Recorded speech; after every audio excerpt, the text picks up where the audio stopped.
Magandang umaga po, muli ang inyong lingkod, si Chef Roy. Kumusta po kayo lahat? January 3 po. Shout out po sa makapanood ng video ito. Pagpapalain po kayo ng Diyos. Yung post ko po kahapon na biblical pala ang bagong taon. New Year, biblical pala yung ulitin ko po dito sa Exodo 12:1 hanggang 3. Kausap ng Diyos si Aaron at si Moises. Si Aaron po sa si Moises, magkapatid po yun. Sabi ng Diyos, sinabi ng Diyos kina Moises at Aaron sa Ehipto, mula ngayon ang buwang ito ay ang siyang magiging unang buwan ng taon para sa inyo. Okay. Ang sabi ng Diyos, mula ngayon ito ang unang buwan. Itong unang buwan sa taon para sa inyo. Okay. Bagong taon po 'yon. May sinabi ang Diyos. Sabi naman ng nag-comment po sa akin, mayroon na kalendaryo noon? Mayroon na po. May kalendaryo po ng mga Hebreo. Hebreo po kasi yung mga Hebreo, doon po sa Middle East, yung pong pinanggalingan ng salita ng Diyos, yung sulat sa Bible, tatlo po yun: Aramaico, Griego, Hebreo. Sinalin lang yun. Sinalin sa Tagalog, sa English. Kaya mahirap din magsalin. Kaya minsan, yung pagkaka-pronounce, yung pagkaka-deliver. Pero yun din ang direksyon. Kaya may kalendaryo na po noon. Ngayon naman, may kalendaryo na po tayo naman na sa atin. Sa panahon natin ngayon. Kasi, hindi po rin sabihin ng kalendaryo ng Pilipinas. Kasi yung kalendaryo na yon, hindi naman ang ginagamit sa Amerika.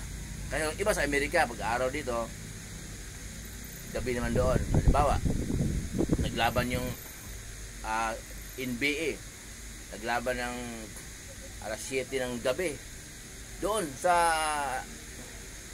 Amerika, sa US. Dito po naman sa Pilipinas, mapapanood natin ng alas 11 ng umaga. Ganun.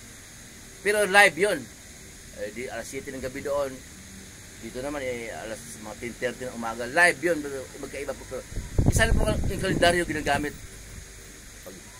natin at saka doon. Sa panahon natin ngayon, isa lang kalendaryo. So, yung panahon ng mga Hebreo, yun po ang mayroon po kalendaryo. Yun po sagot sa tanong ko na mayroon na bang kalendaryo noon. Mayroon na po kasi nga nabibilang po nila kung ilang buwan. Pero kaso lang po, yung mga tanong ng iba na so hindi nga nakasulat sa Bible, wala natin mababasa na December 25 kapanganakan ni Jesus. Kasi iba nga pala ang kalendaryo doon sa Hebreo sa kayong mga Griego. Iba yung kalendaryo, kaya pala wala tayong mababasa na December 25. Opo, pero hindi talaga December 25. Kaliwanag din yung lingkod. Kasi po, pagdating ng ganitong panahon, January na, November pa lang, nag-yellow na sa kalsada, sa mga punong kahoy. Yung mga kotse na matagal hindi ginagamit, hanggang gulong yung may yellow, nag-i-snow yan. Malamig ang paligid. Noong pong panahon pinalak ang ating Panginoon Jesus, tag-init. Katunayan po, ang mga tupa nasa labas ng kanilang kulungan, nilabas ng pastol, yung may-ari ng tupa nilabas. Hanggang gabi nagka-pastol sila. Okay. Pag gabi lalong malamig kung talagang December. Kaya yun po ang paliwanag ng lingkod, hindi December ang kapanganakan at Panginoong Yesus. Okay. Kaya pero ipagdiwang din po natin kasi nga para kumpleto ang pagiging Kristiyano natin, kasi wala namang nakakaalam talaga kung ano, kung hindi mo pagdiriwang, hindi wala kang Pasko, kawawa naman. Kaya ang mahalaga po, ipagdiwang natin, at ang pinakamahalaga po sa panahon natin ngayon, sundin ang gusto ng Diyos na makapangyarihan sa lahat. Sa ibang salin namang salita, sundin ang nais ng Diyos. Pag nais kasi, iba naman, sundin ang kalooban ng Diyos. Parang hindi pinapansin. Paliwanag ng lingkod, sundin natin ang gusto ng Diyos Ama na makapangyarihan sa lahat. Ano ba gusto?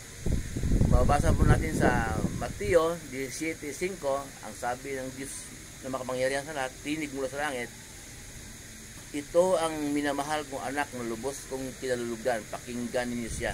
So, turo natin Panginoong Yesus. Ang tinutukoy ng Diyos sa anak niya, si Jesus, pakinggan na natin. Maliwanag po, wala natin pag-uusapan noon. At turo ng ating Panginoong Yesus, ang ating pakinggan, ang ating sundin, kung anong sinasabi niya. Wala naman siyang sinasabi ng purgatorio. Huwag nating i-honor yung mga unang turo. Tama ba? Wala naman sinasabi. Ang sabi natin Panginoong Yesus, huwag kayong tumulad sa mga hintil. Ang mga hintil naman labas sa pananampalataya ng Kristiyano, na manalangin sa napakahaba, ang dami nang sinasabi. Akala nila papakinggan sila ng Ama. Okay? Ang sabi ng Panginoon Jesus, huwag manalangin ng napakahaba na wala ng kabuluhan. Rosaryo, ulit-ulit, di ba? Hindi turo ni Jesus yun. Yun ang ibig kong sabihin. Kung ano na turo ni Jesus. Saan? Mababasa. Sa New Testament po, mula Mateo, bago magpahayag, aklat po ni Judas, yun mga turo natin Panginoon Jesus yun. Hindi po tayo maliligaw. Yun po ang ating ipamumuhay araw-araw. Kasi po, yung mga naunang turo, kahit sumablay na talaga yung mga founder na nagtuturo sa kanila, hindi na talaga maawat, kumakapit sa kanilang puso at isip. Ibig sabihin, nakatali na sila doon. Kaya ako din naman, ganun din naman yung mga pamahiin ng lulot lula ko, sinusunod ko rin noon.